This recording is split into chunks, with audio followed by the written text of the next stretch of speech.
السلام عليكم ورحمة الله وبركاته. جرت وردفتك يا زالة مو في كبجم وكم جرتن فيا جرتني على مني سانا من كيسن نجا ياسين جدا وروني بي على جرتني وروني بي كيسن جنا جرتني سندي كيسن وبكم جرتني تنجيني يا ياسين كاكا بسنين جتا وروني هنگا ما channel كيا فارا وتاتن وجراتن سبسكرايب كوتشدا ما تكي أكتاتن كبجانين سنجا فدا وروني مو أصلين نكنا ما تكي يتودان فيديو كيدا وجا جرتني هدتك غلطو ما بغنا غاني دايسين جدا وروني أصلين نكنا ما تتودان فيديو كيدا لا جرتن keessa gadi bubbuu amana kiyya hunda isaatu ilaalaa isiniin jedha erga ilaaltaniin booda waan manni san keessa jiru erga ilaaltan booda yaada keessan barreessuu hin dagatin isiniin jedha hordoftoota kiyya itti aansuun kaleessa viidiyoo wayii isin wajjadhee ture viidiyoo meeshaalee gara biyyaalaa erguuf qophii xumureera isiniin jedhee ture egaa viidiyoon itti aanu kun kana jechuudha meeshaan gara biyyaalaa ergamuuf qophaa'e illee kun akkuma argitan kana mi'eessituu gosoota garaagaraa jechuudha akkuma isinitti mul'atu kana waan akka feexoo waan akka abusuudaa gurraacha abusuudaa adii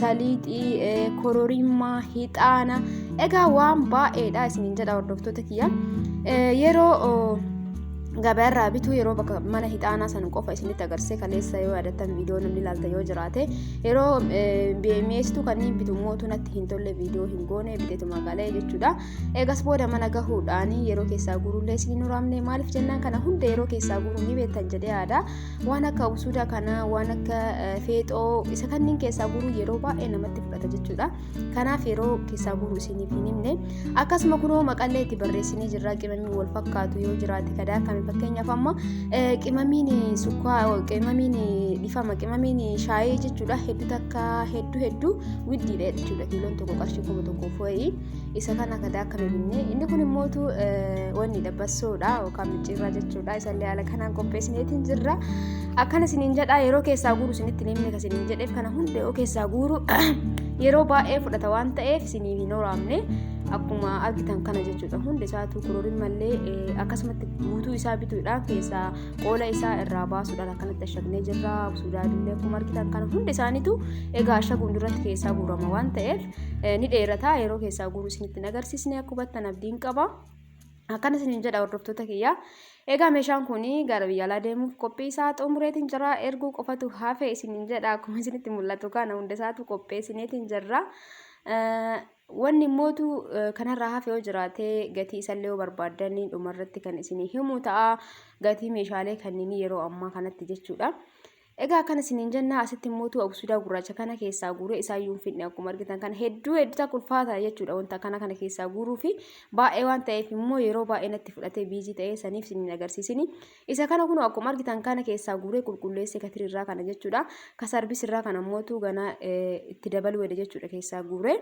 kanaaf yeroo waan fudhatuuf kaawwan isinitti agarsiisuu dhabee akka hubattan abdiin qaba egaa warroonni mootu yaada keessan barreessuun jabaadhunaan jedhaa jirtan hedduu takka galatoomaa isiniin jedha laayikii sheerii illee gochuu hin dagatina laayikii godhaa viidiyoo kana namni 400 ilaale fakkeenyaaf laayikii 50 laayikii 30 jechuudha maaliif ta'uun qabu egaa laaltan booda laayikii godhaa yoo isinitti tole egaa yoo isinitti hin tolle immoo marakkoon qabu yoo dhiistanillee garuu yeroo baay'ee jechuudha viidiyoon mana kumaatiin laalame laayikiin isaa 100 yookaan 50 jechuudha maaliif yaa ummata keenya laayikii godhaa waan isinitti tole yoo isinitti hin tolle naayee mirga keessan isiniin jenna hordoftoota kiyya egaa kana fakkaataa isa kana keessaa guureetiniin isallee yeroo ashagooree saamsu yookaan isinitti agarsiisa akka hubattan abdiin qaba jechuudha egaa hordoftoota keenya akkuma dura seensarratti isiniin jedhe akkuma argitan kana mi'eessituu gosa garaagaraa akkuma isiniin mul'atu kanatti yeroo keessaa guuruu fi yeroo ashaguu isinitti agarsiisne maaliif jennaan kana hunda keessaa guuruun yeroo baay'ee fudhata kanaaf viidiyoon goone jechuudha yookaan riikardii isiniin goone kun maal isinitti fakkaatanii Shumfaan maal jedhama afaan biraatiin kun isaadha kun immoo saliixa adii jedhama egaa hordoftoota keenya kana hagana guuree jira kanarraa naqan nama tirii barbaanne waan ta'eef kanarraa naquudhaan kaafillee keessaa guuree jechuudha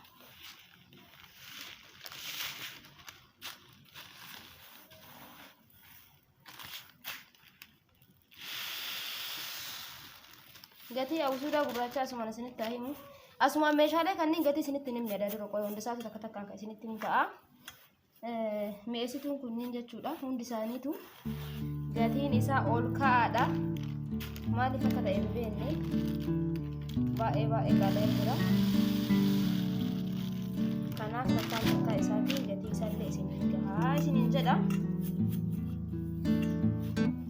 Egaa namoonni waan akkana kan hin ajajitu barbaadan kunoo hojii jalqabee jira.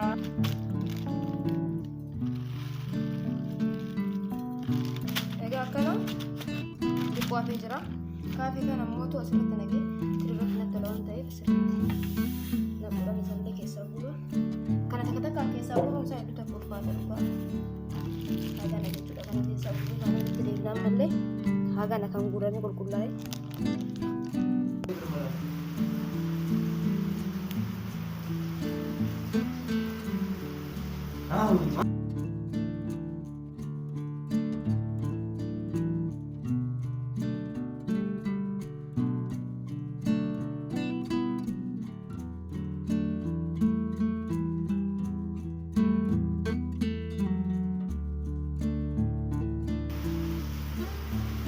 Egaa hordoftoota keenya kunoo geessine absuudhaa gurraacha keessaa gurra geessee jira.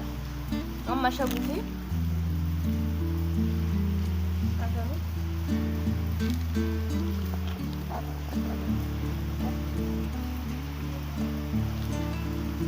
akkana isiniin jenna kaawwani waan ijoollee gara biraan qabne takkuma xaafii diimaa sana mul'isa.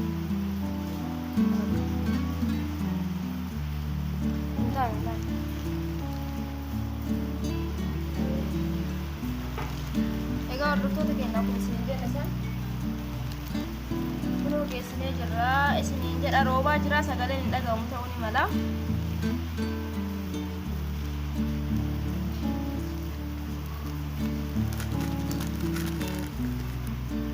Akkuma dur isiniin jedhatti absuuda gurraacha amma keessaa guuree geessee haala kanaan ashagaa jira. Kaawwan isinitti agarsiisne hojii waan nutti babaa'atee fi yeroo keessaa guurru yeroo maal goonu viidiyoo raawwannatti hin tolle isiniin jedha. Haala kanaan ashagamee isiniin jedha marti keessaatu akkuma argitanii kana goonaa akka booda irraan baane kana fakkaata. Kun absuudaa gurraacha jechuudha. Ammaan tana hundi isaaniitu haala kanaan ashagee haaluma amma ashagne kanaan ashagnee jirra. Isiniin jedha waraqaa binnee amma tokko isaa gatii isaa wajjin isinitti himaa ammallee agarmaan waliin tura. Yaadaaf qeeqa keessan barreessaa. Viidiyoo kana amma like share gochuun dagatiin isiniin jedha. Gatii isaa isinitti kan himu ta'a jechuudha. Dhiqqoon dukkanaa rooballee jira saniif sirriitti illee isin dhagahamu baate gatii isaa kuni absuuda adiidha. Akkuma argitan kana absuuda adii kana gatiin isaa yeroo ammaa kanatti kiiloon tokko qarshii 240 jechuudha. Kiiloon tokko qarshii 240 gatii isaa isinitti himaatiin akkanatti bakka tokkotti irraa eegas booda ashagna jechuudha. Kanaafi itti aansinee mootu absuuda gurraacha kana yeroo hedduu waddadee jira. Amma xiqqoomaan jedhu hir'atee jira. Akka duraa sanirraa kiiloogiraamni tokko qarshii 340 jechuudha yeroo ammaa kana. Garuu yeroo 500 seenillee jira yeroo amma xiqqoomaan jedhu gadi deebi'aa jira. Haala kanaan kiiloon tokko qarshii 340 isiniin jenna absuudni gurraachi. Egaa itti aansee inni kuni salixa jedhama. Kiiloon tokko qarshii 800 hedduu ittidha inni qarshii 800. Haala kanaan kaa'umsaaf nutti toluuf akkanatti kaa'aa jira. Itti aansee nuugiidha. Nuugii jechuun isa kana xiqqoo isinitti mul'atu baateellee mana keessa waan ta'eef ni jaalachata. Egaa nuugiin kun kiiloon tokko qarshii 560 yeroo ammaa kana jechuudha. Yeroo tokko gabbu'aa yeroo tokko ol ka'aa gatiin isaa. Gatiin meeshaalee kamiyyuu biyya keenya akkasuma haalli yeroo maraa dhaabbataa miti isiniin jedha. Itti aansee shunfaa kana. Shunfaan hin beekne jira dawaa waa hedduuti. Shunfaan kun jechuudha. Ni mul'ata jedhee yaada. Kiiloon tokko qarshii 400 yeroo ammaa kanatti. Dawaa waa hundaati isiniin jechuu danda'a. Wantoota hin beekne dawaa garaagaraati kan hin beeknu caalaa jechuudha. Haala kanaan bakka tokkotti raraa jirra. Itti aansee kororimmaadha. Kororimmaa kana mootu wanniidhaan akkanatti oolum isaa hojjibinee manatti keessaa caccabsuudhaan keessaa yaasne akkuma isinitti mul'atu kana waan biraa hojii gara tokko waan ashagneefi kunoo ni mul'ata. Inni xiqqoo qannasee jira jechuudha. Yeroo baay'ee tokko dadee jira. Amma kiiloon tokko qarshii 200 bakka takka takkatti qarshii 180 malee 160 malee ni jira. Akkasiin jedha kiiloon tokko.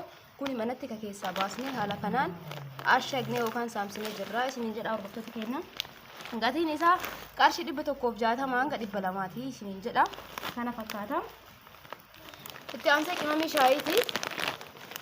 As keessa ka jiru kana deebi'ee isin ibsa kurkurummaa akkanumatti akkan isin ta'a gara isaanii kana waan biraa ashagne waan ta'eef jechuudha. Qimamii shaayii illee ni jira. Qimamii shaayii yeroo amma kana baay'ee guddiidha. Hedduu kuni kan daakkame jechuudha. Akkuma argitan kana gatiin isaa baay'ee guddiidha. Qimamii shaayii kana qarshii 1,000 fi 300 hanga 1,200ti. Kiiloo irratti yoo bituuf deemtan jechuudha. Akkana isiniin jenna. Itti aansee mootu qimamii asirratti jiru kun qimamii ittooti. Watii garagaraa jechuudha. Yookaan makallashaa jedhama. Inni illee gatiin isaa xiqqoo guddiidha. Qarshii 900 kiiloon jechuudha. Itti aansee asirratti jiru kun kaamuun yookaan qimamii ruuzaati. Isinitti mul'ata jedhee ni yaada. Kiiloon tokko qarshii 160 kaamuun kun jechuudha. Asirratti waan qimamiin kun wal fakkaata tarii wal fakkaataan fakkeenyaaf kunii fi kun wal fakkaataa kanaaf maqaa irratti barreessinee jirra. Waan daakkame ta'eef wal fakkaata kun immoo kaamuun namni kaamuun ni beeka. Isiniin jedha hordoftoota kiyya sukaayii. Itti aansee sukaayii kan namni hin beekne jira yookaan kusurreetti isa jedhamsa. Inni kuni kiiloon takka qarshii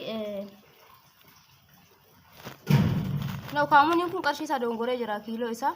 Kaamuun kiiloon isaa qarshii kiiloon tokko qimamii shaayii yookaan kaamuun kana qarshii 400 fi 40 hanga 450ti kiiloon tokko jechuudha. Yeroo dongoraan isinitti hime akkasii qimamiin ruuzaa kuni qarshii 400 fi 40 hanga 450ti isiniin jedha. Sukaayiin immoo kiiloon qarshii 160 akkuma argitan kun baalli kun jechuudha. Duraan hedduu rakkasa ture garuu amma 160 maal jedhu akkasii jenna hordoftoota keenya kana fakkaata. Itti aansee waan isiniin niminoo jiraate ixaana.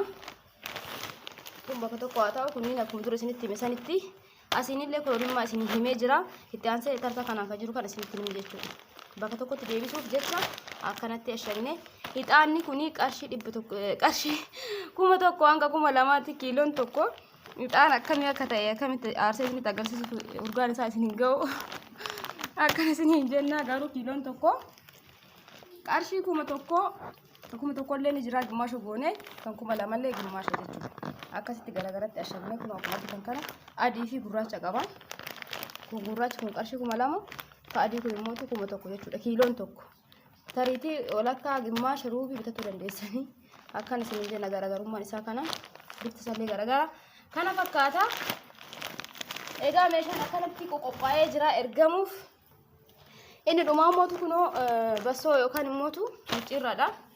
Isallee haala kanaan qopheessiniitiin jirra. Addatti ashagamee innis akkana fakkaata. Akkana jira isiniin jenna qophaa'ee jira meeshaan kun yeroo guyyaa muraasaan booda gara Ameerikaa deemuu Itoophiyaa keessaa ba'ee kan adduma keenya waan fooliin akka ittoon hin taane haala kanaanii kekkeenyee jirra. Isiniin jenna hordoftoota keenya. Kana fakkaataa gatii isallee akka dhageettan. Abdiin qabaa isinitti himee jira. Gatii yeroo mara tokko miti. Garuu yeroo haala amma meeshaan kun gisee bitamurraa jalqabe jechuudha kana fakkaata. Egaa viidiyoon keenya kanarraa kan gammaa kana fakkaata.